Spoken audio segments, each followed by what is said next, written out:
Welcome back to Cohort W. I'm your Season 3 host, CW3 Susie Albert, and today in Episode 3, we are going to take a break from our standard interview format. We're going to cover a special event and hear from multiple folks within attendance.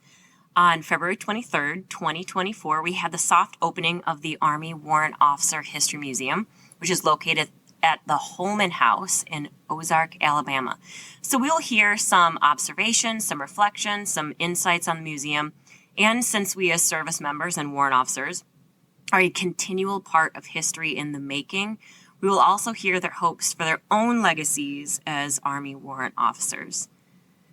And on that topic of preserving, teaching, and becoming history, I really wanted to bring awareness to someone incredible. CW3 Pete Ray from the USAWOCC History Department led the way in executing the intent not only from the USAWOCC Commandant, but also USAWOA and the Warrant Officer Historical Foundation.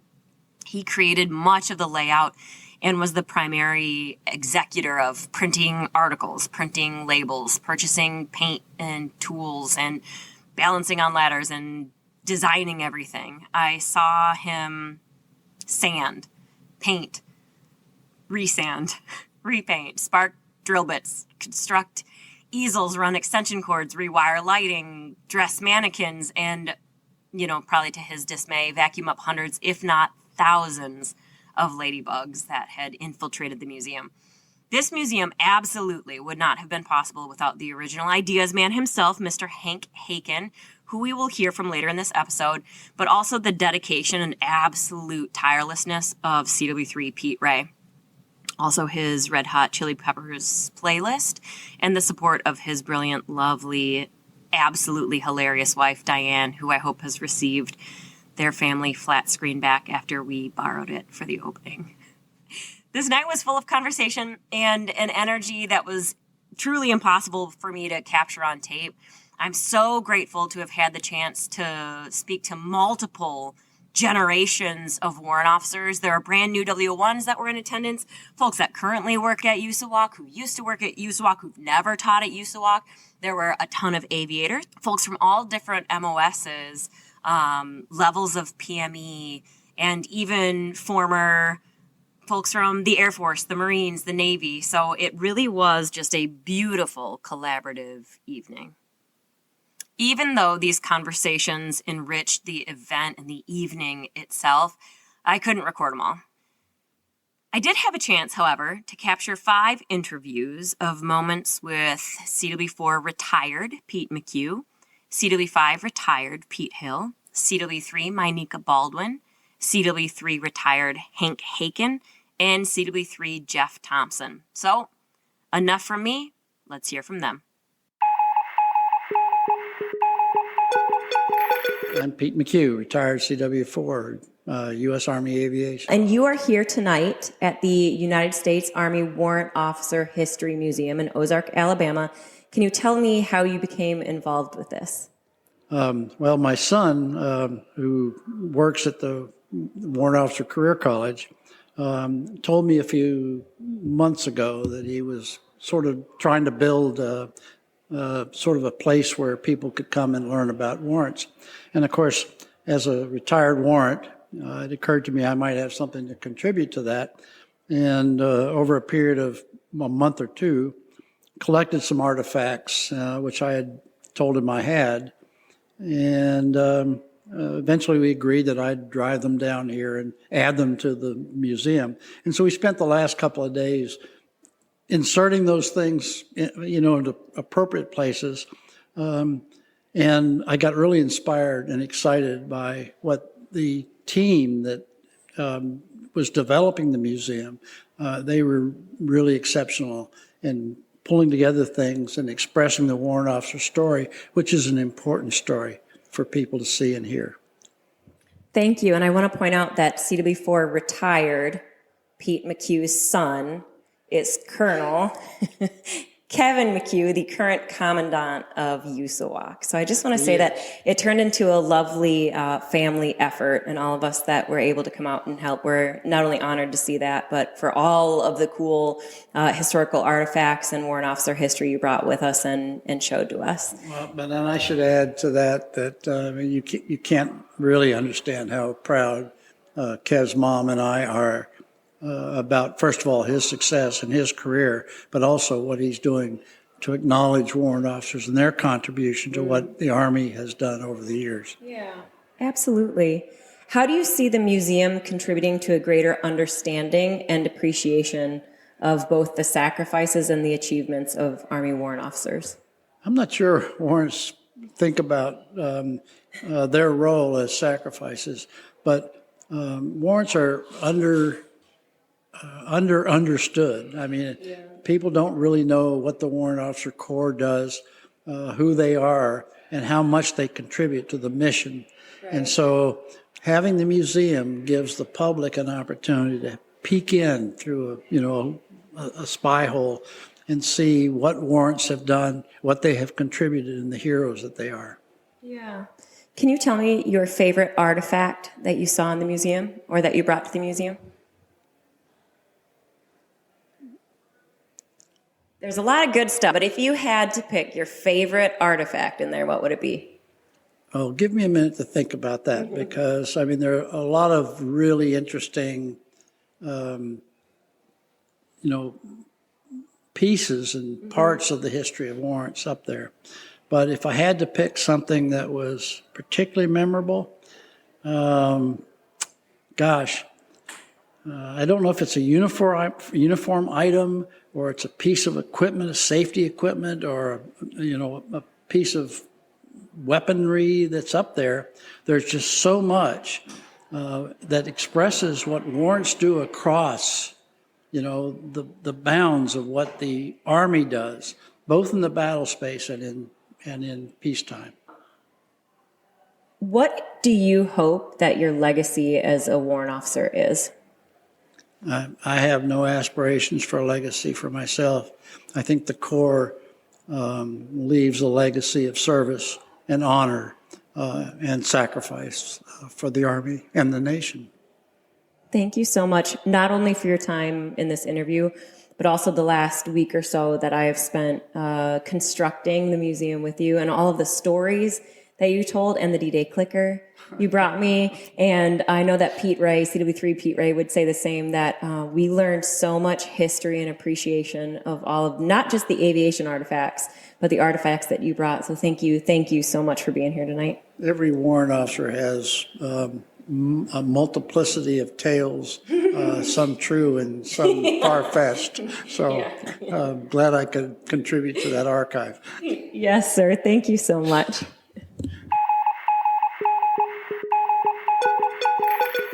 CW4 retired Kenneth Pete Hill. And you are currently in the Warrant Officer Historical Foundation, is that correct? I'm the current director for the Warrant Officer Historical Foundation. I'm also the chairman for the Past President's Council, and I am a past national president, past national vice president, and past regional director for the Northeast and Southeast region. Can you share any stories or memories about warrant officers that have impacted you or your family? Very first warrant officer was CW4 Raymond L. McDaniel, and Mr. Mack was a World War II, Korea, and Vietnam veteran, and he came in the Army as a cook during World War I, found out that he was 16 years old, so they discharged him.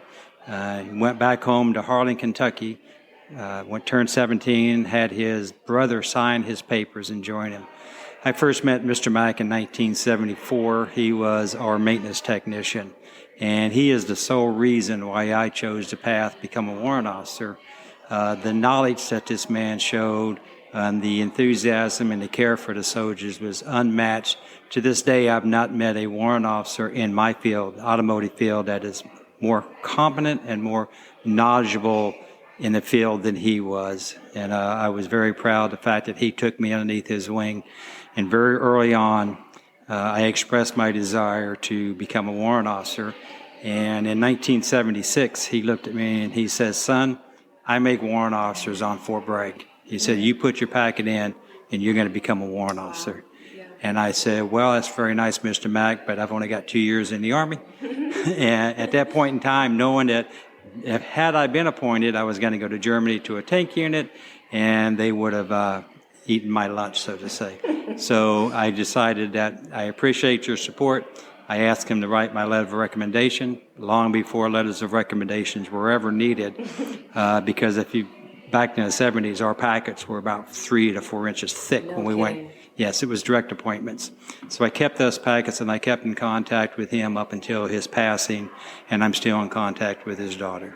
Oh, that's lovely. Thank you so much for sharing that. What do you hope that your legacy as a warrant officer will be?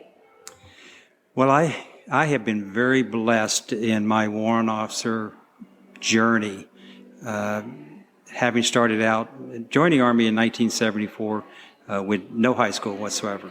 Okay, so I came underneath what was called McNamara's 10,000. Oh my gosh. Yeah. So they said, "All right, you don't have a high school diploma. We're short on men after the Vietnam War, so we'll bring you in." And then 1975, I was getting ready to make Spec 4, and my platoon sergeant called me in, section sergeant, and he said, "Hill, how in the hell did you join the Army, and how'd you make 63 Hotel?" At that point in time, 63 Hotel was a very hard MOS to get. And what is the 63 Hotel? At that point in time, it was a wheeled vehicle, track vehicle mechanic. Okay. In those days, you had a 63 Bravo, which was a wheeled vehicle mechanic. 63 Charlie was a track vehicle mechanic. In the early 70s, right after Vietnam, the Army combined those two and made them a 63 Hotel, so it was wheeled vehicle, track vehicle mechanic. So I said, "Well, I can tell you how I joined the Army, McNamara's 10,000. Mm-hmm. I don't know how I became a 63 Hotel. The Army said, "You're going to be a 63 Hotel." So I got that, started my career at Fort Bragg, was trained by the Vietnam veterans, how to be a soldier, how to be a paratrooper. Subsequent assignments, I ended up applying for warrant officer in 1985. Went through the warrant officer entry course at Aberdeen Proving Grounds in Maryland. Okay. Got appointed to W1 in 1987. Went throughout a lot of interesting assignments, and one of the greatest assignments I had was after I retired, and I went to work for an organization called the Army Material Systems Analysis Activity. In that position, I've had the opportunity to not only write when the maintenance management systems went from the DAPAM 738, 750 to AR 750-10. Mm-hmm. I was a primary author. No kidding. Recruited from the G4 to assist in writing that. So that was what a wonderful thing. We just published the 700-4, which when the supply regulations, that was the last rewrite that I had an opportunity to work on. That's wonderful. When the MRAP came out, they didn't have any repair part systems for the MRAP. So my team got together and we developed the first repair parts system to sustain the MRAPs over in Afghanistan, Stryker as well. So those are tangible things that we were able to do to give back to the soldiers in the field. And subsequently, in 2006, I was inducted into the Ordnance Corps Hall of Fame. Nice. And in 2018, I was inducted to the Eagle Rising Society. Oh, that's wonderful. So I'm very appreciative of all the support from all the soldiers I've had along my career. Yeah. So. Thank you so much for sharing with us, and thanks for being here tonight. Thank you for having me.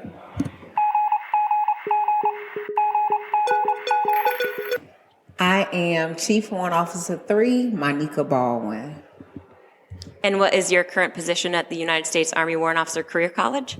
I currently serve as the Senior TAC Officer for 1st Warrant Officer Company.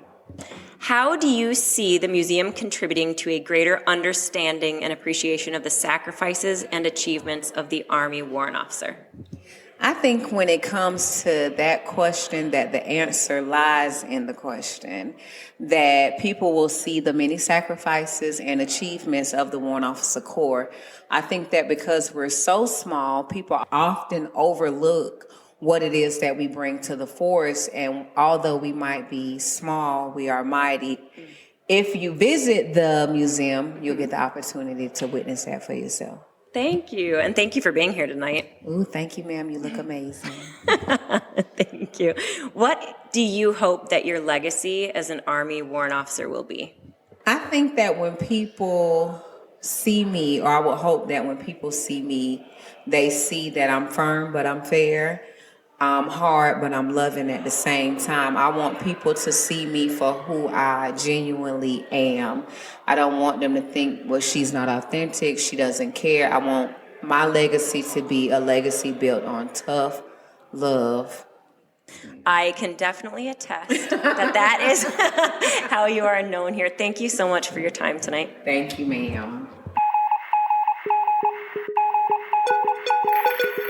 Ms. Hello, my name is CW3 Jeffrey Thompson. I'm an instructor with the Department of Leadership and Management. Here at USAWOCC, yes. So for the last, month or so, Jeff and I have been working with Pete Ray, with Pete Hill, with Pete McHugh, all the Petes, on constructing the United States Army Warrant Officer History Museum. So can you tell me today, when you saw the museum essentially completed, what was your favorite thing that you saw in the museum? There was several interesting things. My personal favorite thing was the old set of wings from the Fort Walters flight training from many, many years ago, when all the old warrant officers went through and they were candidates for a year before they actually became warrant officers. Very cool. And what was your favorite thing that you brought to the Warrant Officer History Museum? So my favorite thing that I brought some sand from Normandy, Omaha Beach, that we pulled. We were there for the 75th anniversary of D-Day. My unit was tasked with doing all the rotary wing support, all the flyovers, all the movement of all the VIPs for that whole big thing. And that was like 2 weeks of the most impactful service I had in the Army. Pretty good. And then we went to the beach and I pulled a ton of sand, and so I donated a little bit of it here. What you hope for your legacy to be as a warrant officer, what does that look like? Personal legacy or warrant officers in general? You can respond to either. My personal legacy, I always tell people, I might not be the best pilot, I might not be the best safety officer, I might not be the very best warrant, but I don't want to be known as someone who doesn't know what they're doing. I want to be an expert, and I want to be someone that they know will get the job done and they can rely on. I love that. Thank you so much for sharing. Yep, thank you. Hi, my name's Haken. I retired as a CW3, and I was an instructor at the college for 18 years as a civilian. How do you believe the contributions of Army warrant officers have shaped military history and operations? And I'm asking you this question knowing that I'm asking someone who taught doctrine, strategy, and history for the last how many years? A total of 24 here, 24 in the college. But you don't stop teaching just because you're in an instructor position. You still teach while you're in the field too. Yeah. And so if we look at the heritage and how far back with the warrant officer goes, we've been instrumental since 1918, and prior to that even. But we make changes. I saw a quote the other day, we fix problems that people don't know that even exist. And we just handle things. We take care of business. And that was when I was on active duty, and that's happening today. But we're part of the forefront, the tip of the spear, if you will, when we start looking at technology. And the warrant officer is in all the other branches and has not been in the Air Force for decades, but they're bringing them back. So that should tell you something, that the warrant officer has an integral part in everything that the military does. Absolutely. And what do you hope that your legacy as an Army warrant officer will be?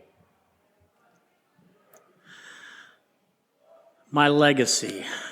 I think some of that we put in place tonight with the opening of the Warrant Officer Museum.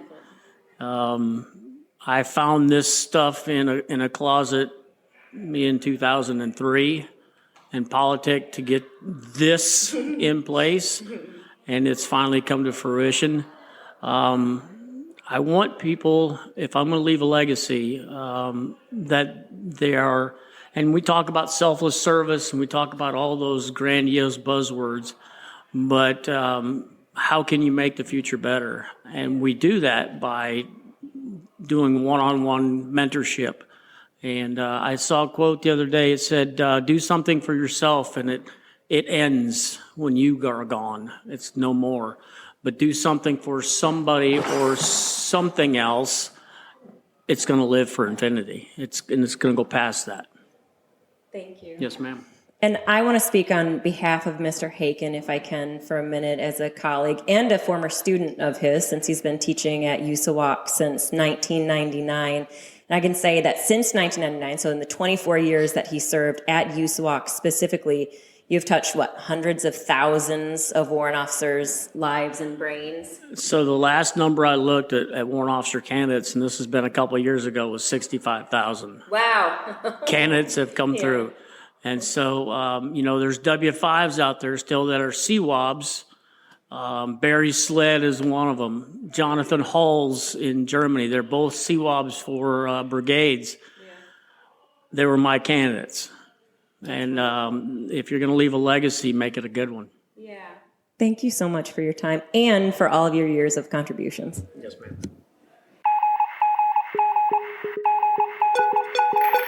As we draw to a close on episode 3, if you are interested in more information about the Army Warrant Officer History Museum at the Holman House in Ozark, Alabama, please see the information attached to this episode. We will also include a link to an awesome article that was written by USACE that shows pictures from this evening and more information about how USAWOCC has supported the Holman House and how we have been supported by the city of Ozark, Alabama. If you have any questions or feedback on something that you would like to hear more of this season, please email warrant.officer.history@gmail.com because we do check it and we are listening. And as always, for updates and information, please visit the Warrant Officer Historical Foundation at warrantofficerhistory.org. So, as we come to a close today, please enjoy the current Warrant Officer Historical Foundation President, CW5 retired Al Curbing, leading the crowd on Friday night at the museum opening and singing the anthem he wrote, "The Eagles Are Rising." Thank you so much, and we will see you next time.